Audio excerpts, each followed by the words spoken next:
हम great eastern के interviews चल रहे हैं तो उनसे रिलेटेड कुछ टेक्निकल क्वेश्चंस करते हैं जो पिछले ईयर्स, लास्ट ईयर या फेब बैच में पूछे गए थे ग्रेट ईस्टर्न ने।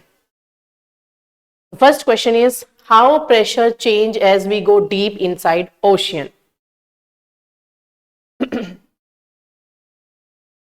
ये सी लेवल हो गया, ठीक है।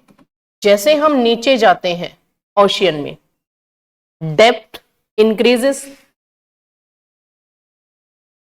Pressure due to height H का फॉर्मूला क्या है, P is equal to H rho G, जिसको हम गेज प्रेशर भी कहते हैं।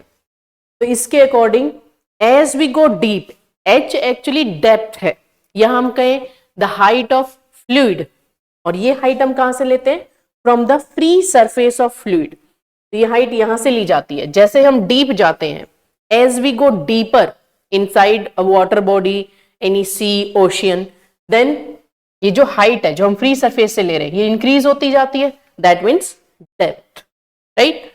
तो जैसे जैसे डेप्थ बढ़ती चली जाएगी द प्रेशर इंक्रीजेस। तो जैसे हम नीचे जाते चले गए यानी कि height increase, height actually fluid की हाइट फ्रॉम फ्री सरफेस यानी कि डेप्थ। तो जैसे जैसे डेप्थ इंक्रीज होती चली जाएगी pressure increases.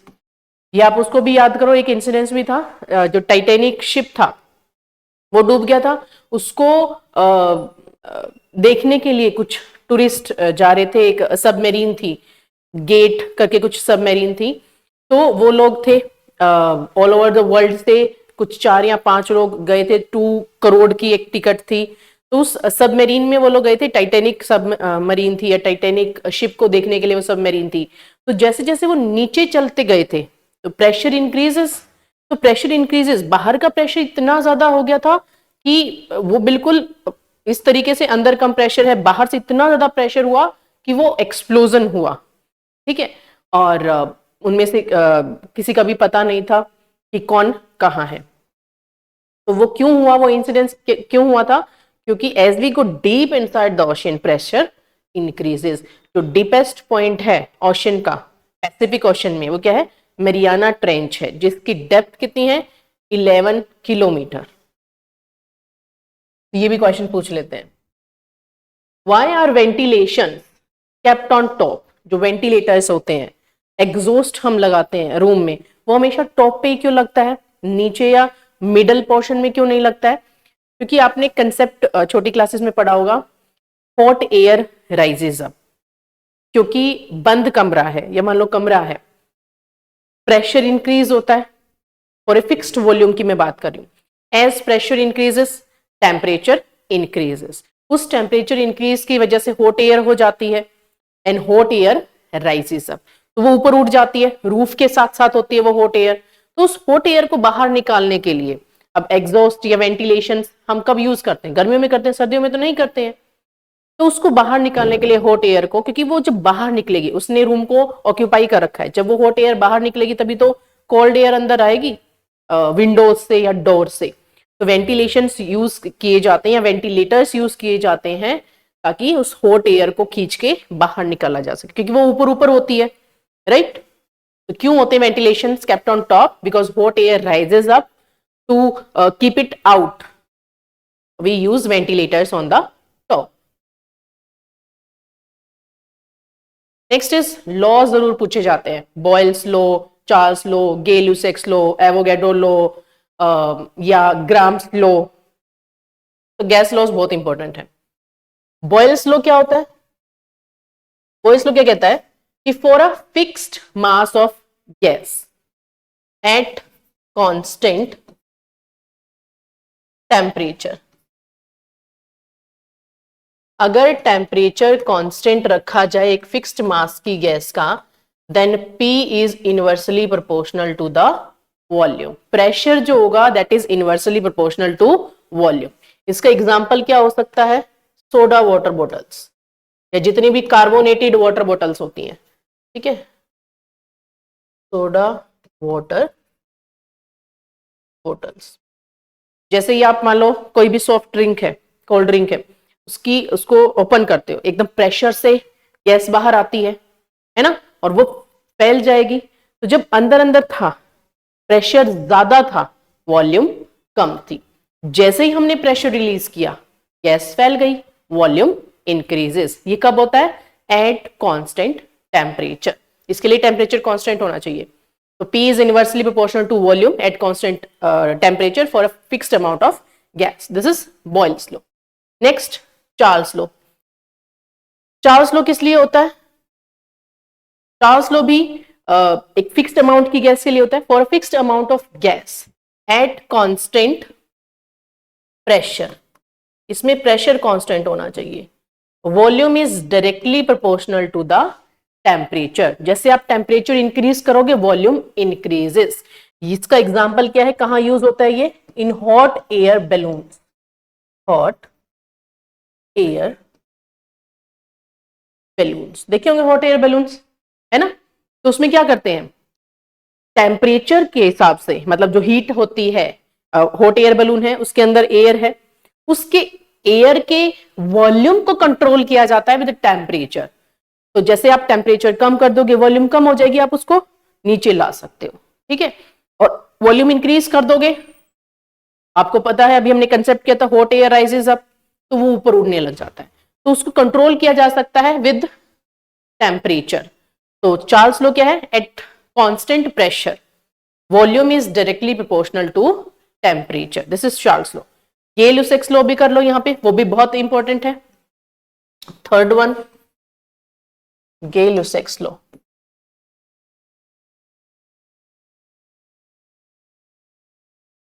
Very very important. Gay-Lussac's law क्या कहता है?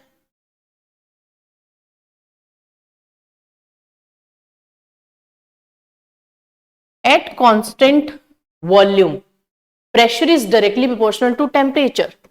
Pressure is directly proportional to temperature. Example क्या है इसका? पीसी यानी कि प्रेशर कुकर। तो pressure cooker is based on Gay-Lussac's law. ये आगे क्वेश्चन आएगा, हम उसमें डिस्कस करेंगे हाउ, राइट। तो ये तीन लॉज बहुत इंपॉर्टेंट है। चाहो तो एवोगाड्रो लॉ भी कर लो, ग्राम्स लॉ भी एंग्लो में भी पूछा गया है, ठीक है, वो भी कर सकते हो। Next, how do you measure the thickness and thinness of an object? या एंग्लो भी ये क्वेश्चन पूछती है, how can you measure the diameter of a wire, और how can you measure the diameter of a pen? तो example, दो option है, विद द हेल्प ऑफ या बाय वर्नियर कैलिपर या फिर स्क्रू गेज, ठीक है, वर्नियर कैलिपर और स्क्रू गेज। अब इनके डिफरेंस की अगर हम बात करें, विच वन इज मोर एक्यूरेट, फिर पूछा जाता है एक ही अगर यूज करना हो तो विच वन यू यूज। अब वर्नियर कैलिपर क्या होता है? इंटरनल डायमीटर मेजर करना हो या इंटरनल मेजरमेंट करनी हो, उसके लिए भी होता है। तो ये वर्नियर कैलिपर इंटरनल और एक्सटर्नल दोनों मेजरमेंट्स करता है, ठीक है, मेजरमेंट्स करता है। लेकिन स्क्रू गेज सिर्फ एक्सटर्नल मेजरमेंट करता है। अब एक्यूरेसी की बात है कि which one is more accurate, तो which one is more accurate? Screw gauge is more accurate, it gives more precise values. Least count कम होता है, इसलिए आपको छोटे से छोटी वैल्यू को भी एक्यूरेटली मेजर करके देता है। तो मोर एक्यूरेट कौन है? दोनों की बात की जाए तो स्क्रू गेज। तो क्वेश्चन पूछा जाए कि you have to measure the diameter of a pen और a wire, which one you prefer? तो we prefer screw gauge because it gives more precise values या एक्यूरेट मेजरमेंट्स, ठीक है। तो मोर एक्यूरेट है, ये क्या है? Less accurate, right. आगे हम लिस्ट काउंट की भी बात करेंगे नेक्स्ट क्वेश्चंस में। Next, what is parallax method? अब पैरेलैक्स मेथड क्या है? It is a method to measure the distance between earth and far planets और स्टार्स। अर्थ से बहुत दूर कोई स्टार है या कोई प्लैनेट है, उसके डिस्टेंस को मेजर करने के लिए पैरेलैक्स मेथड यूज किया जाता है। तो क्या है method? It is a method to measure the distance, to measure the distance of far of stars and planets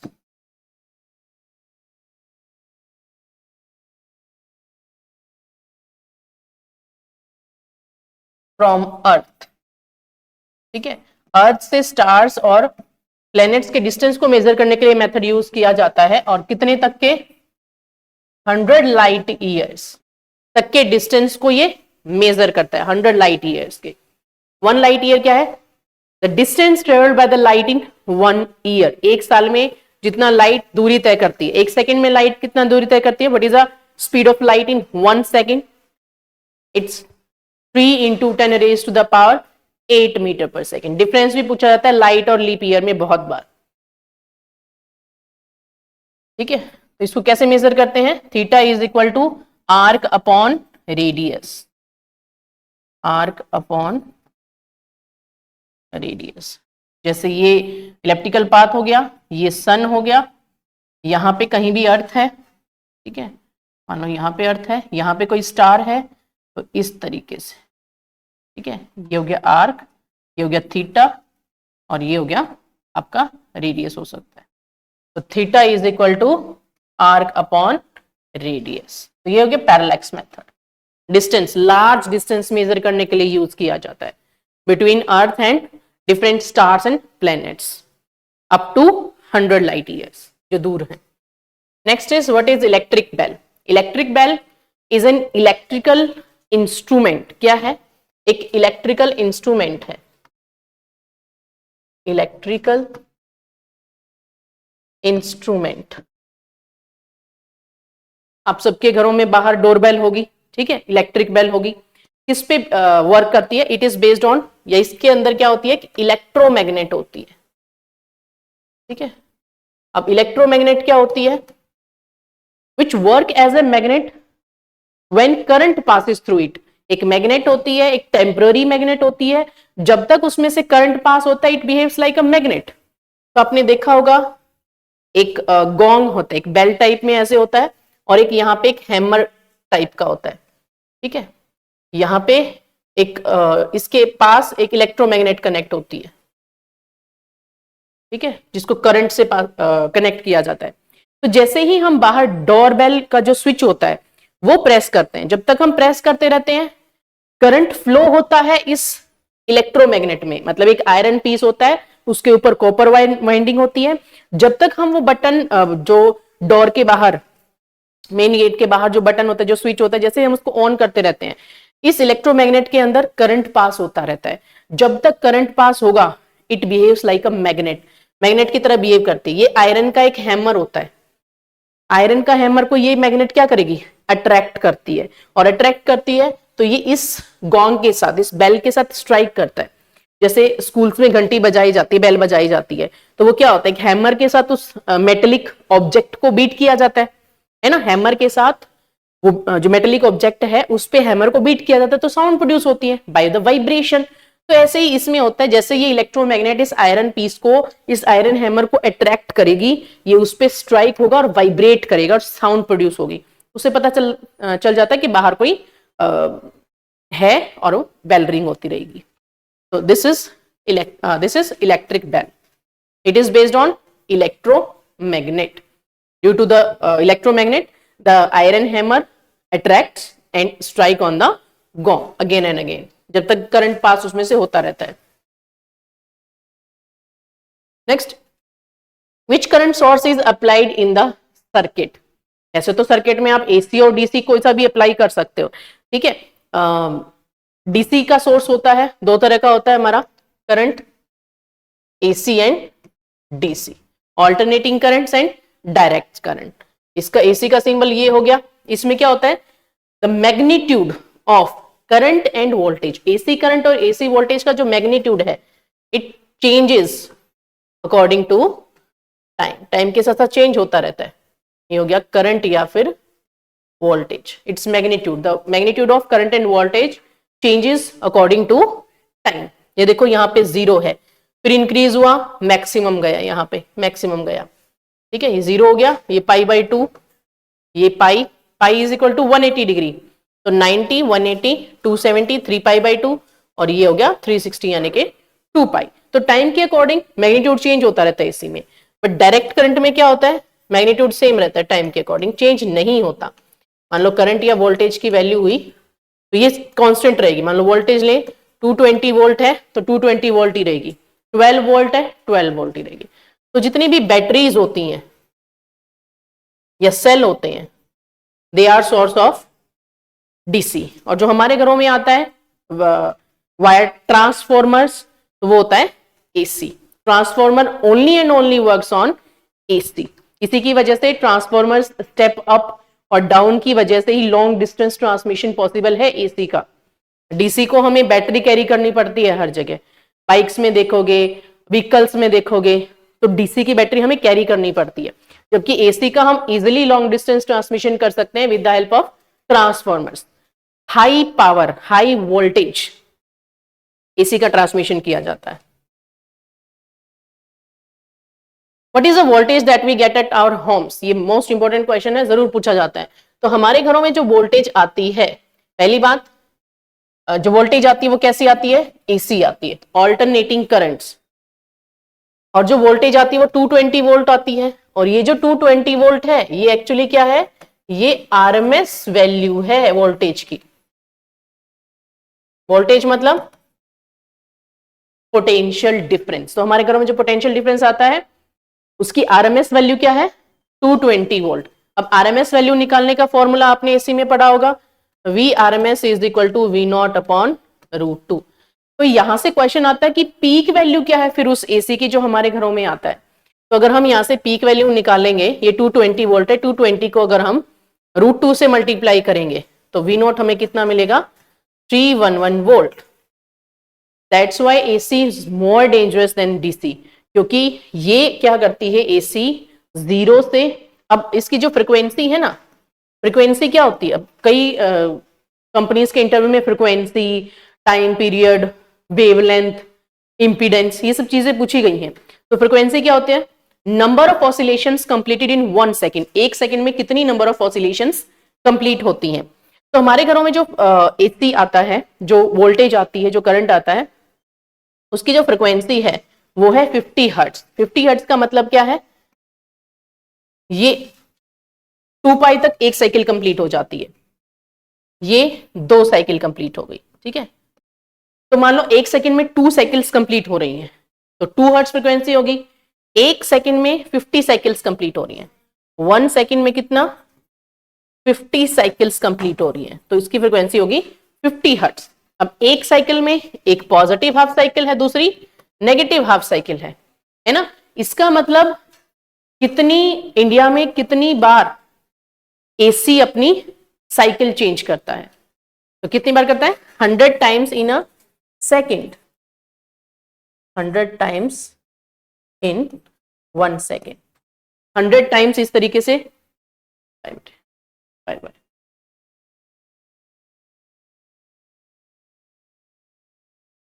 दोनों जा रहे हो, best of luck for life. चलिए, तो 100 times in 1 second frequency change होती है। इसका मतलब अगर आपको एसी करंट, एक एसी इलेक्ट्रिक शॉक लगा है, तो 100 टाइम्स आप 0 से 311, फिर डिक्रीजेस 0, फिर अपोजिट पोलैरिटी में उतना ही, फिर इस तरीके से। तो 100 टाइम्स आपको 0 से 311 वोल्ट तक जाना पड़ता है, ठीक है। मतलब आपको नहीं जाना पड़ता, इलेक्ट्रिक शॉक आपको लगता है।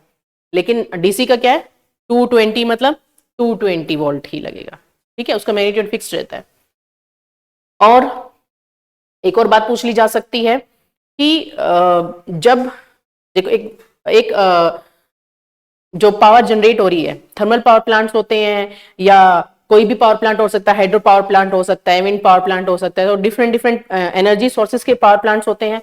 तो जहां पे एनर्जी जनरेशन हो रहा है वहां पे कोई कितनी यूनिट का है, कोई कितनी यूनिट का है, तो वहां पे क्या होता है, स्टेप अप होके वोल्टेज आती है या एसी आता है, स्टेप अप होता है, फिर डाउन डाउन, आपके घर के पास एक पोल होगा, इलेक्ट्रिक पोल, ट्रांसफॉर्मर लगा होता है, तो वो क्या करता है, स्टेप डाउन करता है, लास्ट में स्टेप डाउन होता है, और आपके घरों में जो डाउन होके वोल्टेज आती है दैट इज 220 वोल्ट। तो इसमें से एसी में से ये सब चीजें पूछी जा सकती हैं, आप करके जा सकते हैं, इंपीडेंस, रिएक्टेंस, कौन एसी को ब्लॉक करता है, कौन एसी को पास करता है, वो सब चीजें। और ये वो क्वेश्चन है जो पूछे गए हैं लास्ट ईयर या फेब बैच में। Next, pressure cooker principle. अब pressure cooker principle, it works on Gay-Lussac's law. ठीक है, हमने भी बात भी की थी, कौन से लॉ पे बेस्ड होता है, it is based on Gay-Lussac's law. Gay-Lussac's law क्या था, अगर वॉल्यूम कांस्टेंट हो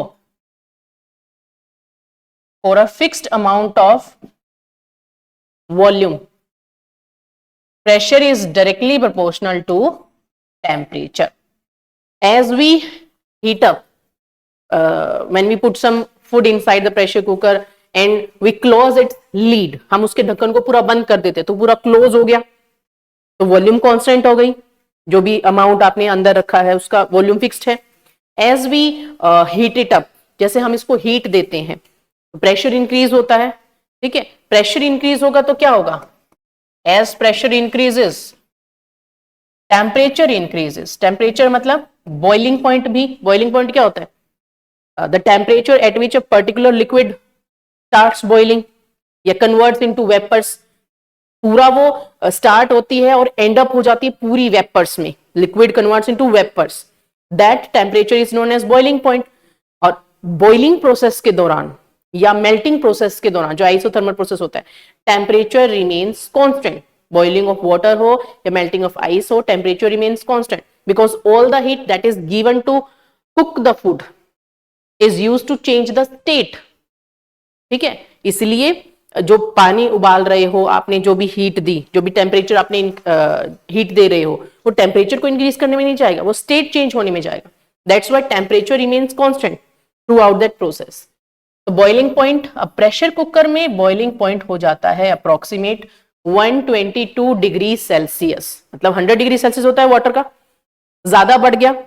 अब क्या होगा, इतने टेम्परेचर तक, अब टेम्परेचर जब 122 पहुंचेगा तब ही वो वाटर वेपर स्टेट में कन्वर्ट होगा। उससे पहले जो भी हीट उसको दी जा रही है, that is all the heat is used to just cook the food. That's why food cooked faster, food cooked faster, because all the heat used to cook the food instead to change the state, है ना।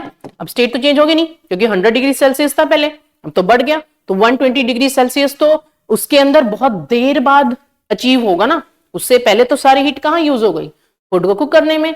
तो 122 degree Celsius तक पहुंचने से पहले ही food cook हो जाएगा। तो एक ओपन वेसल की कंपैरिजन में प्रेशर कुकर में खाना जल्दी बनता है। या यहां से एक और चीज पूछी जा सकती है, माउंटेन्स पे why it is difficult to cook food on mountains.